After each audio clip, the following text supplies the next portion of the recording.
Bone carving can be traced back to prehistoric times. In India, artisans have been turning buffalo bones into works of art since at least the 16th century, when royals would commission works like this in ivory. But more recently, a scarcity of materials and legal restraints have pushed people away from the craft. We visited Lucknow, India, to see how one group of bone carvers is still standing. Jalaluddin Akhtar stores bones out on the roof of his home. He has enough stock to last him 6 months. कभी खराब नहीं होती है. हम इसको अगर 100 साल रखेंगे तो 100 साल खराब नहीं होगी. These were once widely available when traders sold them out of giant warehouses. But now, Jalaluddin has to get them from butchers instead. Down in the workshop, Jalaluddin cuts the bones into smaller pieces. He learned the art from his uncle in 1980. It's been in his family for over 50 years. And in his lifetime, he's seen the industry change. देखिए पहले जो है जब हमने काम ये सीखा था तो बहुत अच्छा काम था. ये अभी इधर जो है 10 सालों में थोड़ा बहुत डाउन हो गया काम. इतना डाउन हो गया है कि समझ लीजिए कि 70% काम खत्म हो चुका है. Jalaluddin chops down the bone to make it straight. इसको काटते काटते हाथ में भी लग जाती है, अंगूठा कट जाता है. He sells any excess fragments for 13 cents a pound to factories that grind them up and sell them as fertilizer. Then he shaves down the bone pieces with an electric sander. इसको flat कर रहे हैं ताकि हमें एक दूसरे में चिपका सकें. Electricity is expensive and sometimes unreliable in this part of India, so not all bone carvers can afford to run tools like these. The Akhtar family says that's part of the reason many have left the craft. These pieces will later be glued together to form a lampshade. But first, Jalaluddin needs to boil them with baking soda. अब इसका हमें oil निकालना है इसका जो है.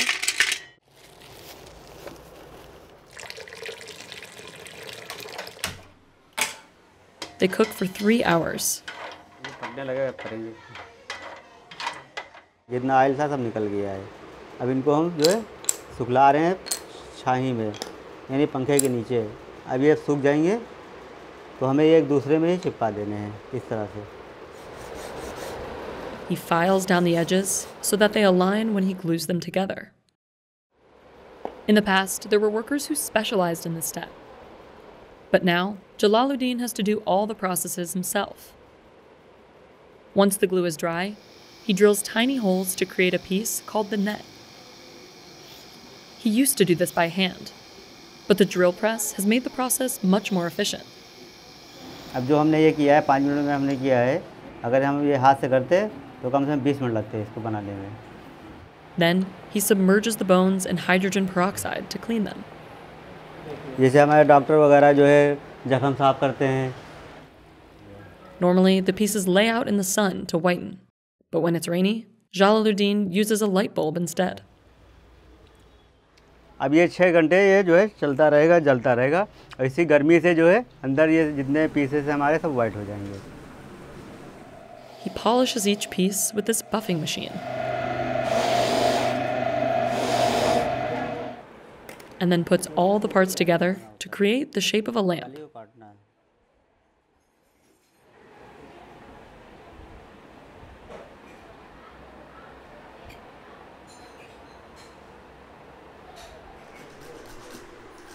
Some designs call for different tools, like this one.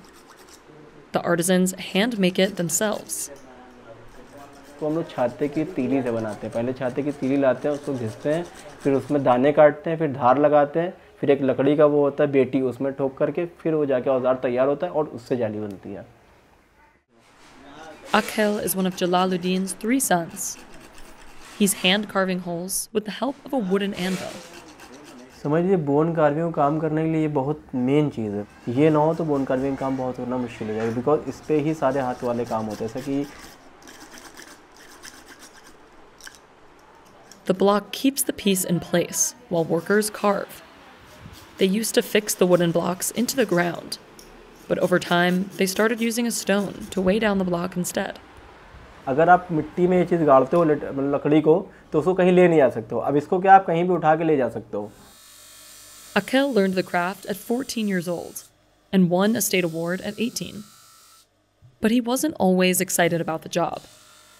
पहले तो हमें लगता था कि बहुत मेहनत है, कि पापा लोग को देखते सुबह 6 बजे से काम करना शुरू कर देते थे, रात से 1 बजे तक काम ही क्या करते थे। Now he sees potential in it. ये ऐसा कोई एंड नहीं है, आप कुछ भी बना सकते हो, दिमाग चलाते रहें, इम्प्रूवमेंट करते रहें तो कुछ भी बना, तो कोई सीमा ही नहीं है, कुछ भी बनाते रहिए तो और मज़ा आता है करने में। Akhil and his father work with just 1 or 2 other artisans who have different expertises.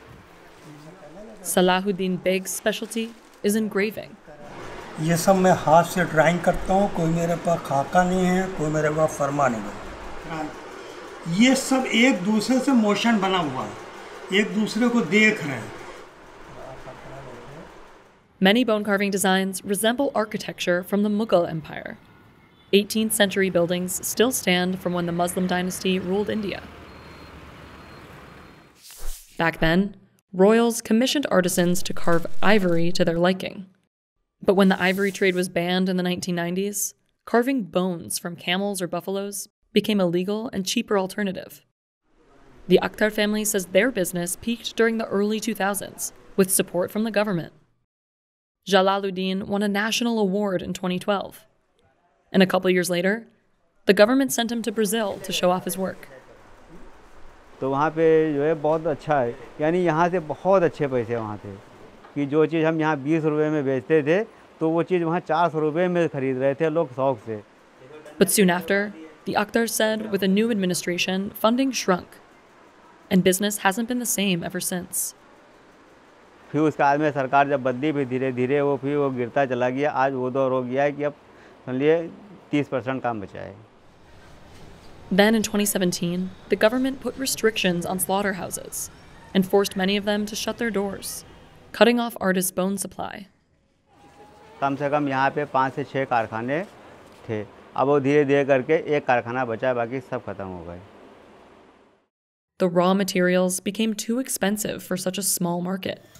Some artisans went abroad for better work, and others didn't pass on the craft within their families. अब धीरे धीरे तो ऐसे ही लगता है कि आगे चल कर के 10-20 साल के बाद क्या होने वाला ये तो पता नहीं है। Today, the Akhtar family teaches workshops to people in the community. It's part of the government's initiative to save the art. It pays for the students to attend the classes, and for the Akhtars to teach them.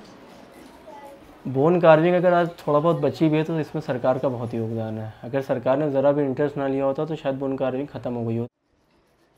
And while the pandemic has slowed down classes and regular business, it's also given the Akhtars time to develop new designs, like this lamp. It sells for around 12,000 Indian rupees, or $200. They export most of their products to foreign customers. This is one of their most rare and expensive pieces. It's a perfume holder made from camel bone. They crafted it 30 years ago and just recently sold it for $1,200 to an art collector. और इतना बड़ा profit हो नहीं पाता कि market भी कम है bone carving की। ये इंडिया में अभी डिमांड कम है और ऑर्डर भी कम रहते हैं, इस वजह से थोड़ा सा दिक्कत आती है, इसीलिए बहुत सारे कारखाने बंद हो गए। Akhil is hoping to start selling their work through social media. Future भी ऑनलाइन पे ही सारा, क्योंकि ज़्यादातर मार्केट ऑनलाइन आ चुकी है, तो हम अपने प्रोडक्ट को भी ऑनलाइन अपने लेवल पे धीरे धीरे ला रहे हैं, पर उम्मीद है कि सारे प्लेटफॉर्म पे इंशाल्लाह ज़रूर लाएंगे। And the Akhtars don't plan on stopping anytime soon. काम मैंने इसलिए सीखा बिकॉज ये जो आर्ट थी हमारी ये ख़त्म हो रही थी। कारीगर काम छोड़ चुके हैं, कुछ रिक्शा चला रहे हैं, कुछ क्या कर रहे हैं। अब हम लोगों ने क्या किया है कि अब इसी में करते हैं, इसी में रोजी रोटी हमारी भाई यही है।